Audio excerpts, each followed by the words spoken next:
Welcome back to Birds of a Feather. This is your daily Baltimore sports podcast. My name is Nathan Stroud, and today we're going to be talking about the Orioles and Angels Game 3, where the Orioles got a big win over the Angels in this game. And that also means that the Orioles have now swept the Angels in this game. This is only the second time that the Orioles have swept a team this year, but there's a lot to discuss regarding this game, and there's also a lot to discuss relating to the state of the team right now.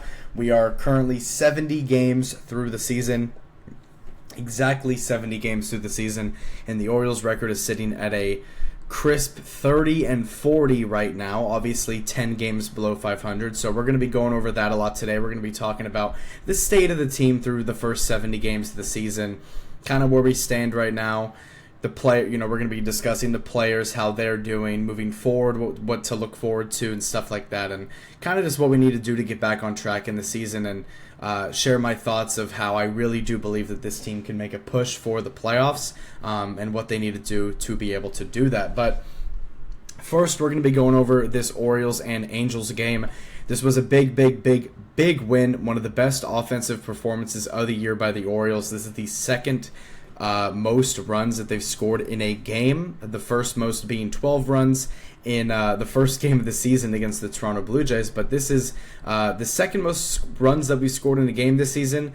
The Orioles won this game 11-2 over the Angels. They swept the Angels 3-0, and they've also won 3 games in a row now, heading into a little bit of a road trip versus the Rays and the Yankees. So 2 very tough teams coming up soon this upcoming week for the Orioles, but they get the job done against the Angels, who were going into the series, were one of the hottest teams in baseball, and the Orioles went out there and did their thing, and not only did they win the series, they swept the Angels in a much-needed sweep. I said before the series started, I said going into the series that the Orioles, with everything that happened with losing to the Tigers in that series and then losing to the A's in the series before, going into this Angels series, not only was it, a must-win series, but a sweep would be really nice when you also look ahead to the teams that the Orioles are going to be playing, like the Rays, who have had a great season so far, and the Yankees, who are obviously the Yankees and have had a great season so far as well.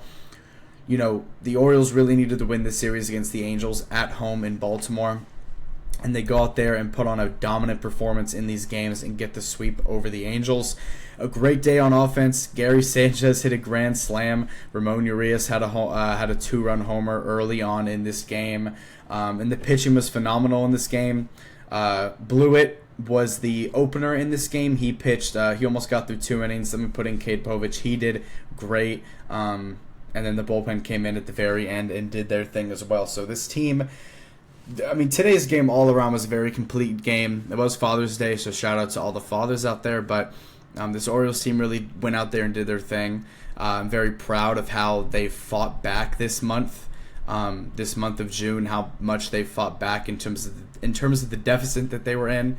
They've really started to make us believe, man.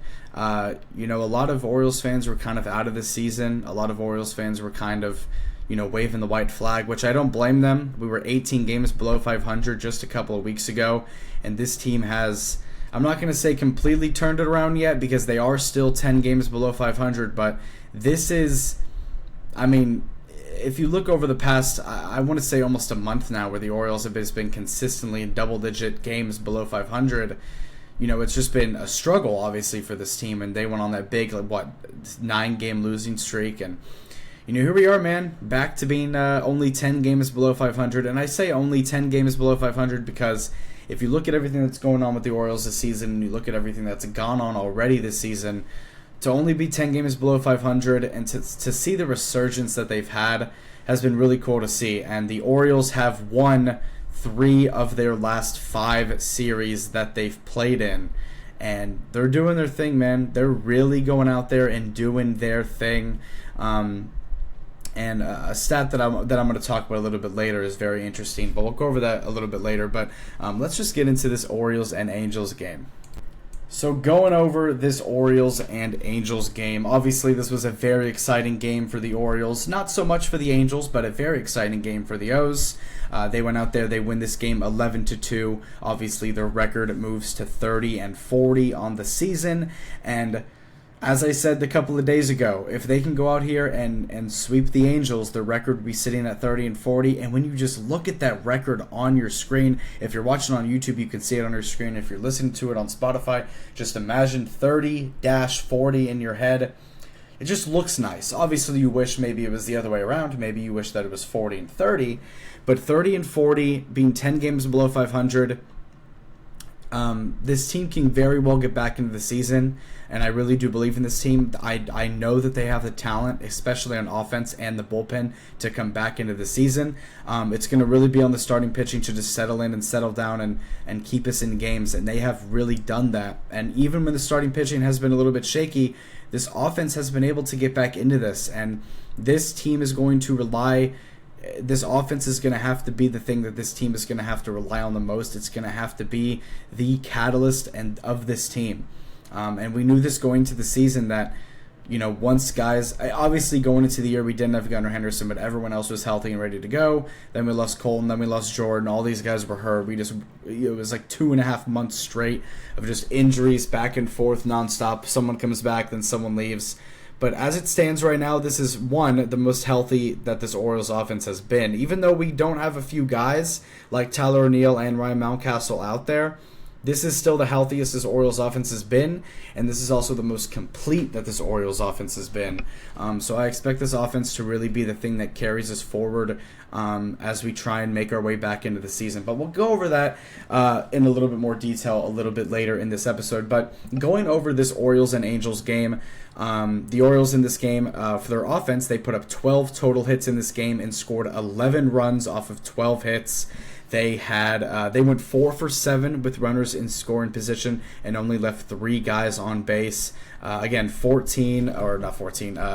total hits in this game. They also got walked 3 times, 4 for 7 with runners in scoring position. I think that's the best runners in scoring position percentage that we've had all season in a singular game. But this game was fantastic all around on the offense. Every single person in this game had a hit except for Vasquez, who was starting at shortstop today. The lineup looked a little bit different today. It kind of looked like a punt lineup, which, if y'all don't know what that is, it's kind of like when you play a series, especially when you win the first 2 games of a series. A lot of the times you'll rest some guys.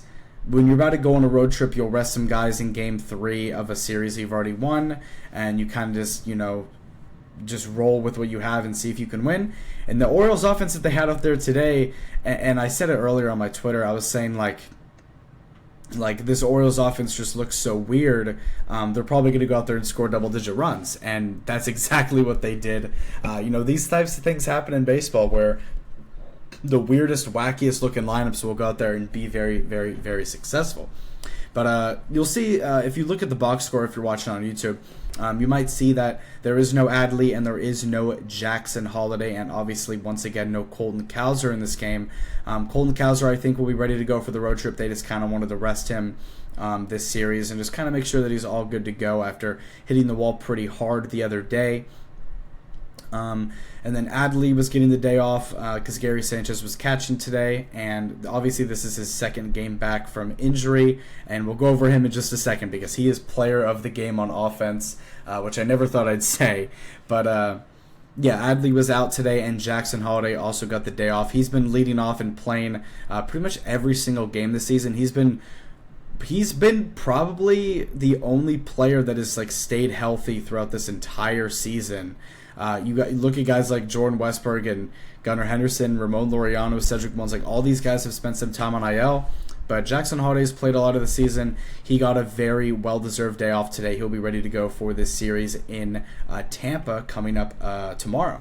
We play tomorrow in a 4-game series against Tampa, but we'll look at that in just a little bit. But this offense today, was great. There was 4 different players in this game that had multiple hits. Every single player in this game got a hit except for Vasquez. But starting off at leadoff, it was Jordan Westburg leading off today. He goes 2 for 4 with 3 runs scored and also has a homer. He had a 2-run homer late in this game in the 8th inning. He had a 2-run bomb to extend the lead even more. So Jordan Westburg, 2 for 4, 2 RBIs, a home run, and also scored 3 runs himself. Ramon Urias, and first of all, one thing I'll say about Jordan Westburg, it is so damn nice to have Jordan Westburg back on this team. It is so nice to have his bat back on this team and his defense at third as well. It's just nice to have Jordan back, man. This was him and Colton were the 2 players that we were missing the most on this offense when they were kind of struggling for a majority of the season during their absence.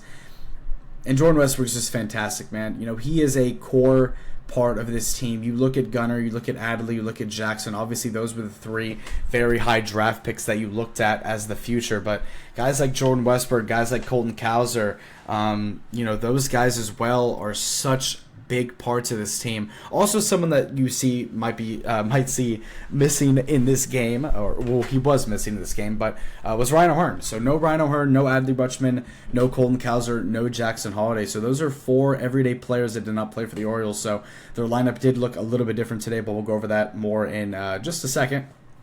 Ramon Urias in this game was batting second. He went 2 for 5 with a homer as well. He had a 2-run homer in the first inning. So Jordan Westburg with a 2-run homer and Ramon Urias with a 2-run homer. Ramon went 2 for 5 with a 2 RBIs, a home run, and 2 runs scored himself. So Ramon Urias once again filling up the box score, much like Jordan Westburg. Someone else who did great this game and had a multi-hit game as well was Gunnar Henderson. He went 2 for 3 with 2 runs scored and a walk.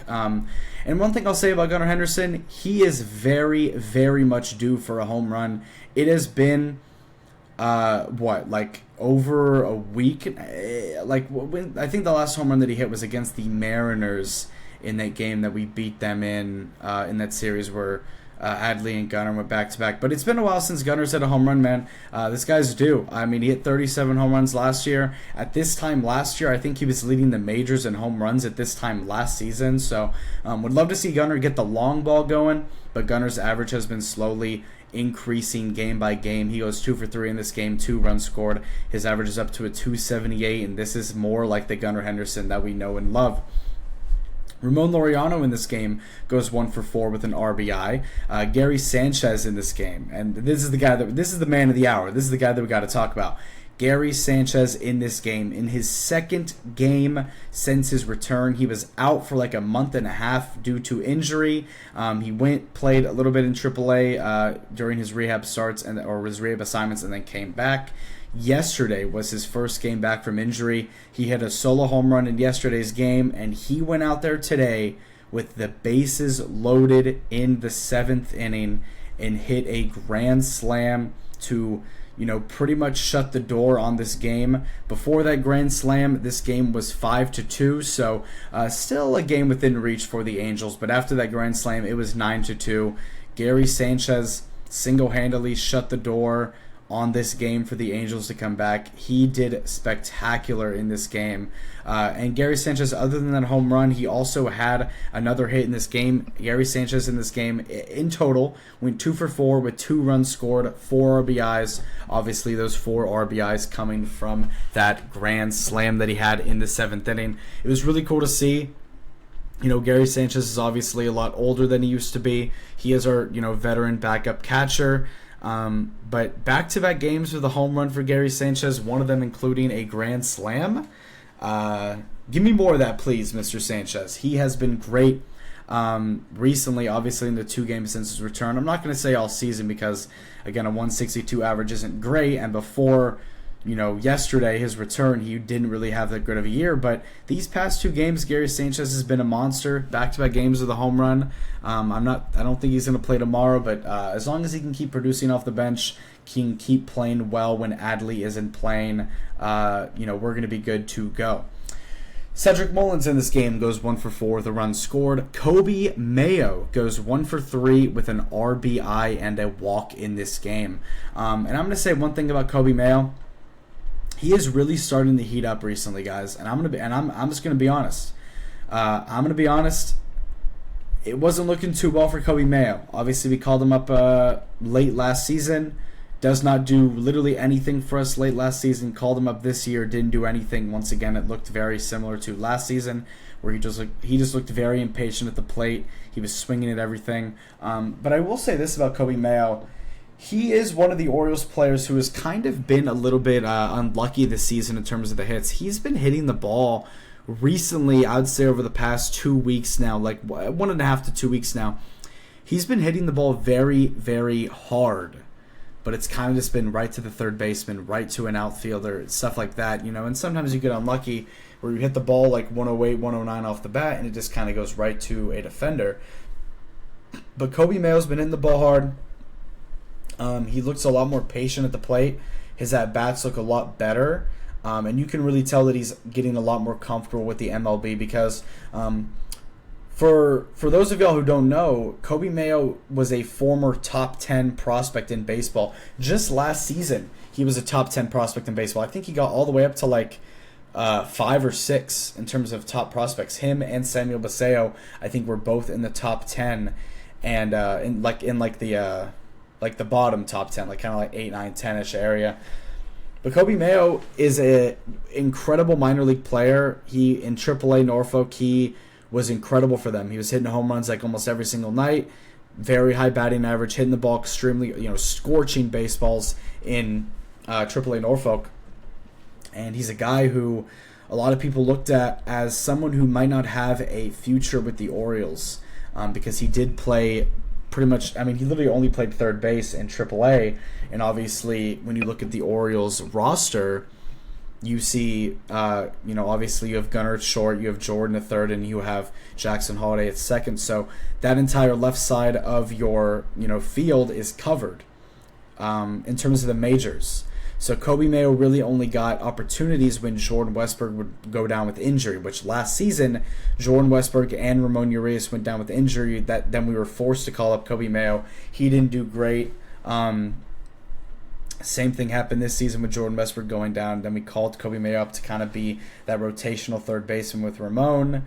Obviously, he didn't do great, but I will say this: ever since the move to first base for Kobe Mayo, he has been a lot better and producing a lot more. And he could very well be the Ryan Mountcastle replacement when it comes to the future of the Orioles, because Ryan Mountcastle's future obviously is not set in stone at all. I think he is either a free agent this season or next season, so the Orioles, I think, would be willing to deal him. But Kobe Mayo could very well be the first baseman of the future for the Orioles. He's been playing only first. I think Tony Mansolino was saying that he is transitioning to solely a first baseman. So I think he's going to be a rotational piece with Ryan Mountcastle eventually once he comes back.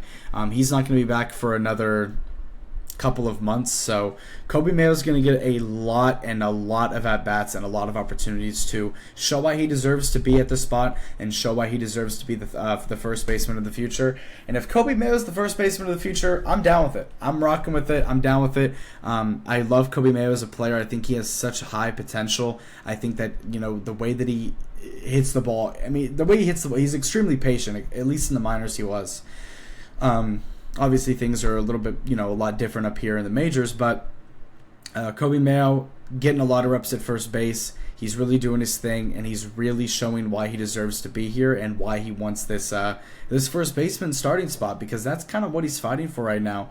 Because Ryan Mountcastle could easily be opened up in trade conversations, much like Austin Hayes was last year. And I think the Orioles would definitely be okay with moving off of Mountie and just kind of having Kobe be that guy for the future, but I don't think that they're fully committed to that yet. Obviously, it is still early in this Kobe Mayo first baseman, phase, but we'll see what happens with that.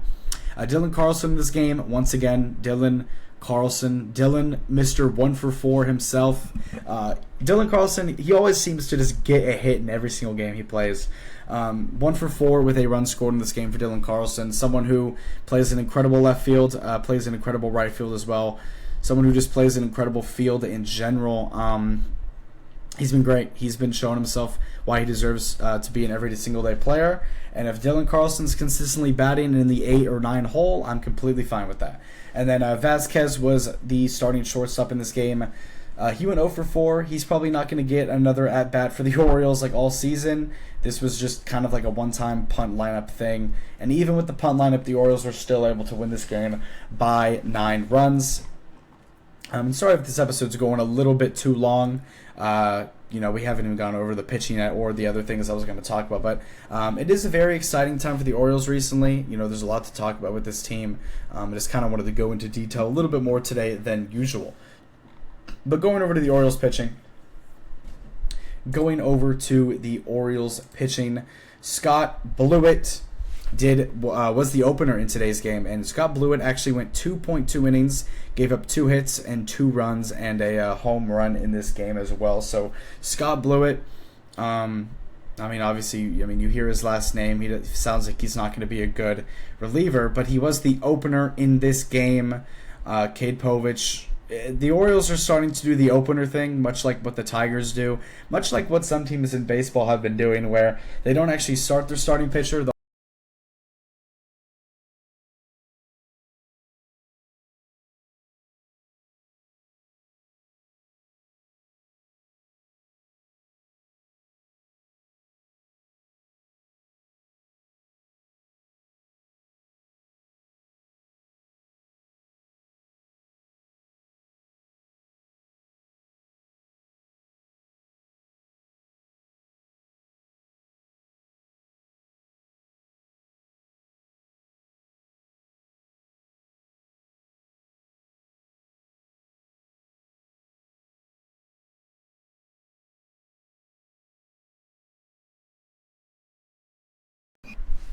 Sorry about that, everyone. The audio cut out a little bit, but the Orioles have been doing a lot of opener stuff this season. Scott Blewett comes into the game, 2.2 innings, gives up 2 hits, 2 runs, does his thing. Cade Povich goes into the game, 3.2 innings, gives up 3 hits, no runs, only 1 walk, and has 4 strikeouts. So I don't know if we're going to do this moving forward with Cade Povich's starts.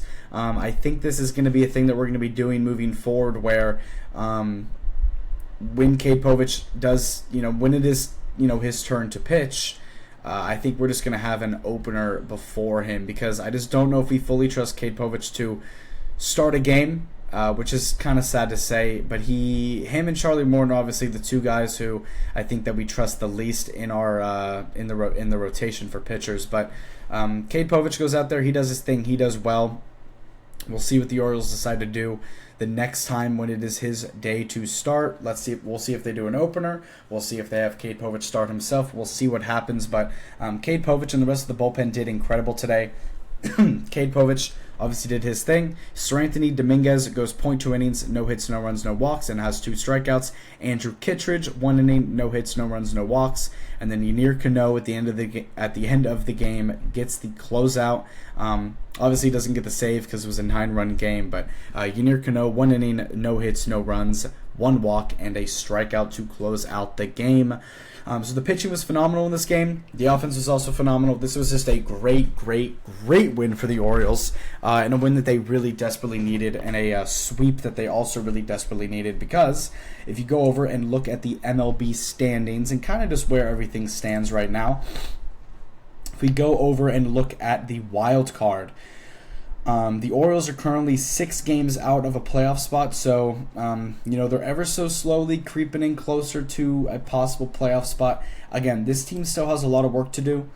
They still have a lot of work to do when it comes to getting back into this season. They're 10 games below 500. They're still last in their division, but things are getting better for this Orioles team, and they're showing a lot of fight, and they're showing that they don't want this season to go to waste. And, this team is showing that they want to get back into the season. And you can see it. You can hear it within the fans. You can hear it within, the energy and the energy that this team is having, the energy that the fans have. This team wants to get back into the season. And a really cool stat that I was going to talk about earlier was when the Orioles fired Brandon Hyde, it was after the first 45 games of the season. And since Brandon Hyde's fired, and we've played 25 games as a team without him. So with Brandon Hyde, the first 45 games of the season with Brandon Hyde as our manager this season, our record was 15-30 with Brandon Hyde as manager.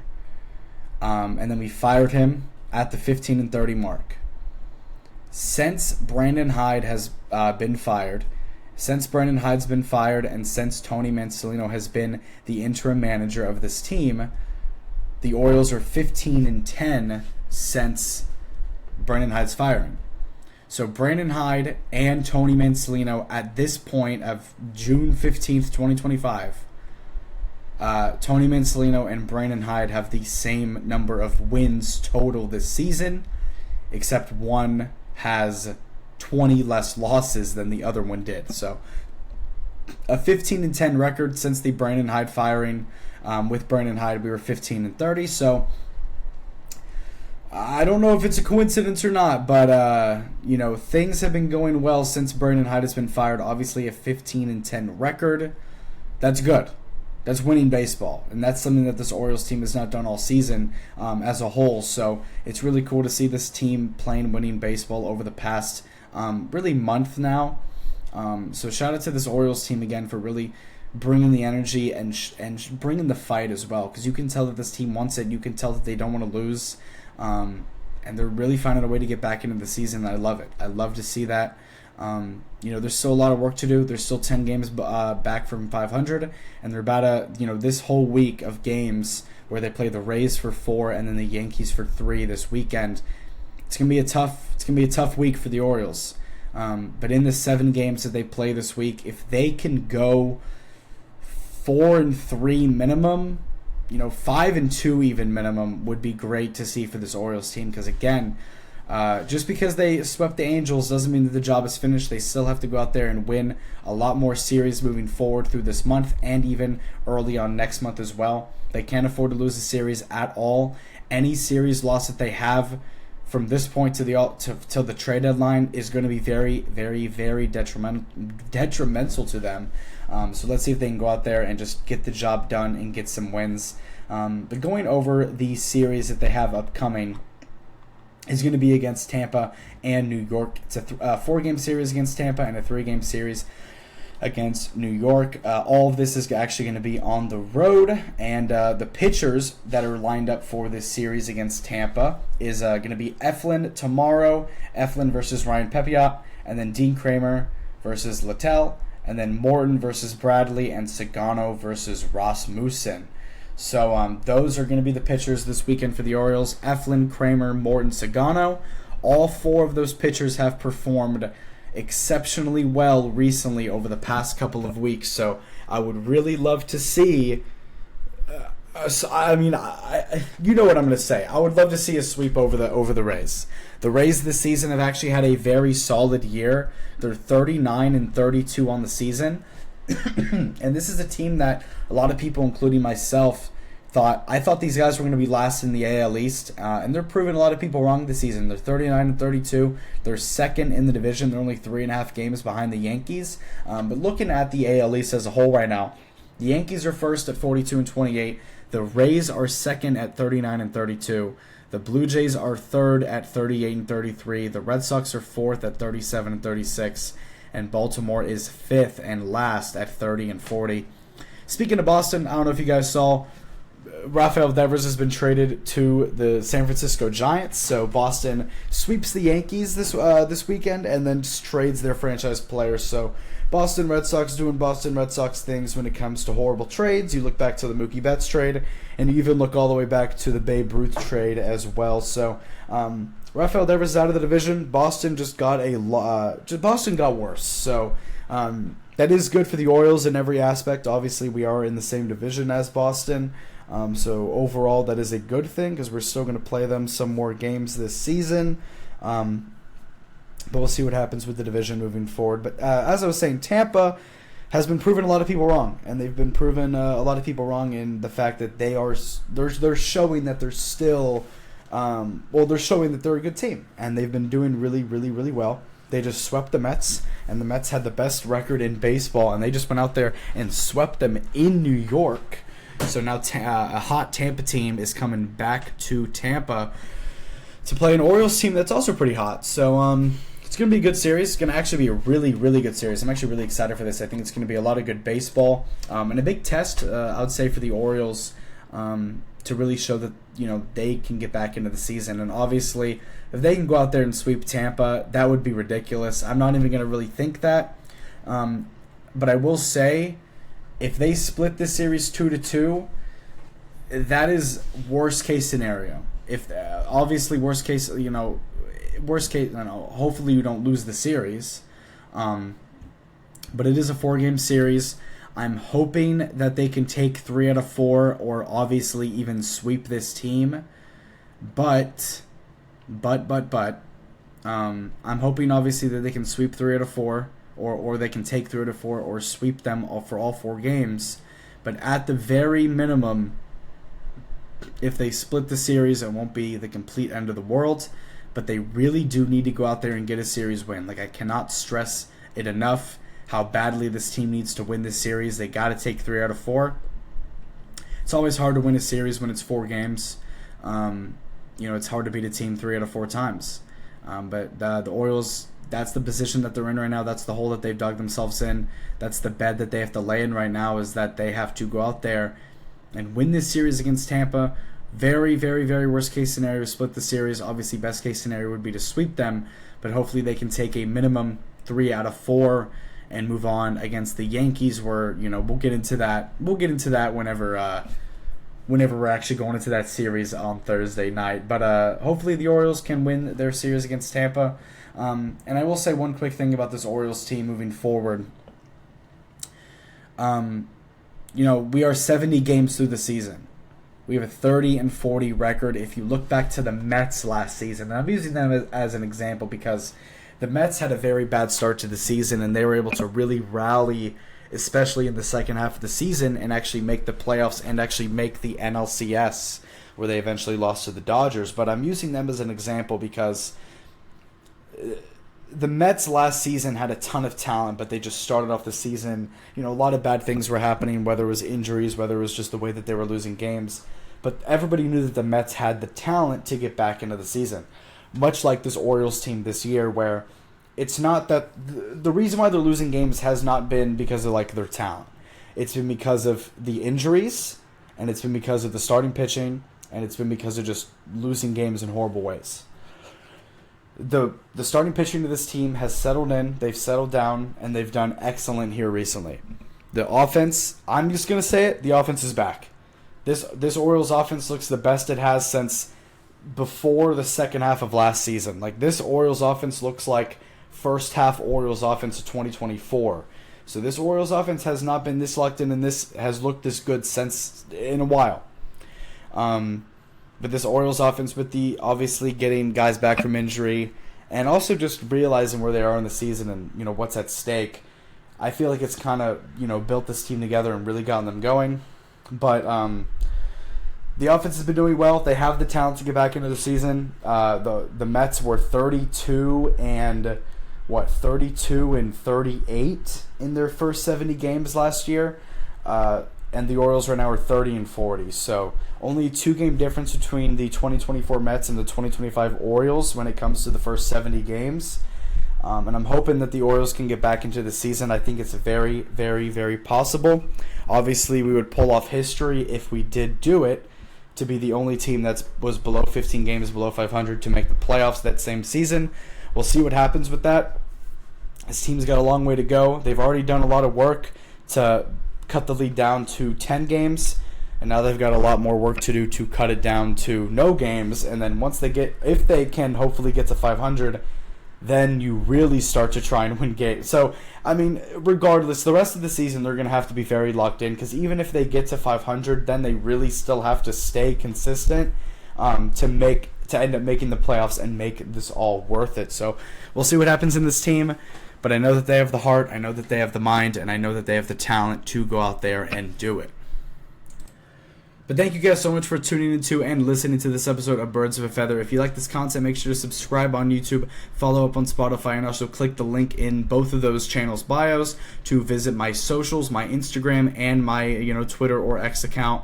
I'm live tweeting every Orioles game, every single game, live tweeting everything going on. I'm also posting updates on my Instagram and Twitter as well, so make sure to give those a follow.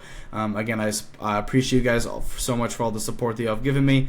There's a lot of fun. We're having a ton of fun here. The Orioles season is coming back alive, and this week will be the return, really, of Ravens content on this channel.